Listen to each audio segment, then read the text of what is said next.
চাঁদপুর জেলার কচুয়া উপজেলার ৩ নং বিতারা ইউনিয়নের ৩ নং ওয়ার্ড দুর্গাপুর থেকে জলাবিতারা যাওয়ার রাস্তাটি একেবারে বেহাল দশা, চলাচলের জন্য সম্পূর্ণ অনুপযোগী।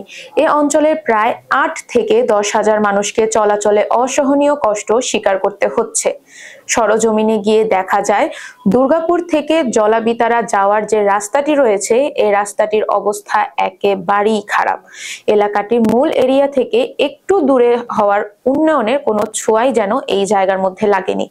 তাদের যাতায়াতের একমাত্র পথ যে রাস্তাটি রয়েছে, ওই রাস্তাটির একেবারেই বেহাল দশা। মানুষ অনেক কষ্টে এ রাস্তা যাতায়াত করে। বৃষ্টি হলে সাধারণ কোনো গাড়ি তো দূরে থাক, সামান্য অটোরিকশা পর্যন্ত চলাফেরা বন্ধ থাকে। রাস্তার বিভিন্ন জায়গায় বড় বড় গর্ত থাকায় এবং রাস্তাটি কাঁচা হওয়ার কারণে বৃষ্টি হলেই বিভিন্ন জায়গায় প্রচন্ড পরিমাণে কাদা জমে যায়, যার কারণে কোনো রকম অটো গাড়ি, রিক্সা বা সিএনজি চলাচল করতে পারে না। এই অবস্থায় ওই এলাকার কোনো মানুষ অসুস্থ হলে অথবা কোনো বৃদ্ধ ও গর্ভবতী মহিলাদের দ্রুত ডাক্তারের কাছে নিয়ে যাওয়ার কোনো অবস্থান নেই।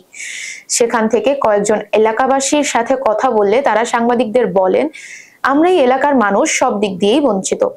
দীর্ঘদিন যাবৎ আমাদের এখানে কোনো শিক্ষা প্রতিষ্ঠান নেই যাতায়াতের জন্য একটি রাস্তাও, যার ফলে কেউ অসুস্থ হলে ডাক্তারের কাছে নিতে নিতে অনেকেই রাস্তার মধ্যে মৃত্যুবরণ করে।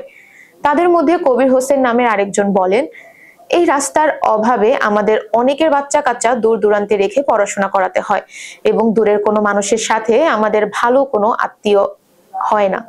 এজন্য তিনি সরকারের কাছে এলাকাবাসীর পক্ষ থেকে আবেদন করেন, যাতে করে যত তাড়াতাড়ি সম্ভব এই রাস্তাটি পুনরায় নির্মাণ করে পাকা করার মাধ্যমে এই এলাকার মানুষের চলাচলের একটা সুন্দর গতি করে তোলা যায়। আসসালামু আলাইকুম।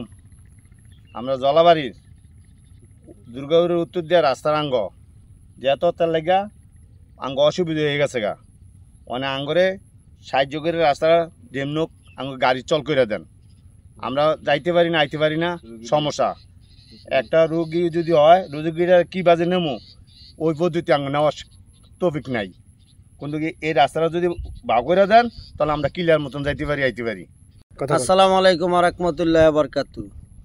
আমি জলাবাড়ির নির্বাসী। জলাবিতারা আমাদের গ্রামের ৭,০০০-এর উপরে লোক আছে। এই লোকের যাতায়াতের একমাত্র রাস্তা হয়েছে এইটা। এই রাস্তা দিয়ে আমরা দুর্গাপুর হইয়া সাসার যাই, সাসার থেকে কচুয়া বিভিন্ন জায়গায় যাই। আমাদের এই রাস্তাটা কাঁচার কারণে যদি আমাদের পিকনিক অবস্থা কোনো রুগী এবং কোনো শিশু অসুস্থ হয়, আমরা এই রাস্তার কারণে তাদেরকে নিয়ম মতন ডাক্তারের কাছে নিতাম পারি না নিতে পারার কারণে কিছুদিন আগে দুজন এই বাচ্চা মারাও গেছে। তো আমাদের বেশি আকুল আবেদন হয়েছে বর্তমান সরকারের কাছে, আমাদের এই জলাবিতারা গ্রামের রাস্তাটা যেমন ফাঁকা আছে না, একটা টেন্ডার করে ফাঁকা করে দেয়। পাশাপাশি আমাদের এই নাজমুলের বেবি জলাবিতারা কোনো শিক্ষা প্রতিষ্ঠান নাই। নাজমুলের বেবি আফার নামে একটা শিক্ষা প্রতিষ্ঠান আমরা আরম্ভ করছি। আমাদের শিক্ষকও যাওয়া হওয়ার খুব সমস্যা এবং আমাদের ছাত্রছাত্রী যাওয়া হওয়া আছে না, খুবই ভোগান্তির অবস্থা আমরা আছি। তো আমার সরকারের কাছে নিবেদন, অনুরোধ, আমাদের এই রাস্তাটা ফাঁকার জন্য আছে না, আমরা আবেদন করি। জলাবাড়ির পক্ষ থেকে আমি আবেদন করলাম এই রাস্তাটা ফাঁকা করার জন্য। বিসমিল্লাহির রহমানির রহিম। আমাদের দুর্গাপুর থেকে জলাবিতারা যে রাস্তা, আমাদের রাস্তাটা কাঁচা রাস্তা। অনেক বছর যাবৎ আমাদের এই রাস্তাটা মেঘ বৃষ্টি আসলে এমন অবস্থা সৃষ্টি হয়, কোনো গাড়ি চলাচল করতে পারে না। আর বেশিরভাগ এই আমাদের কোনো রোগী যদি অসুস্থ হয়ে যায়, কোনো মহিলা রোগী যদি অসুস্থ হয়ে যায়, তাদেরকে হাসপাতালে আনা নেওয়া করতে খুবই সমস্যা হয়ে যায়।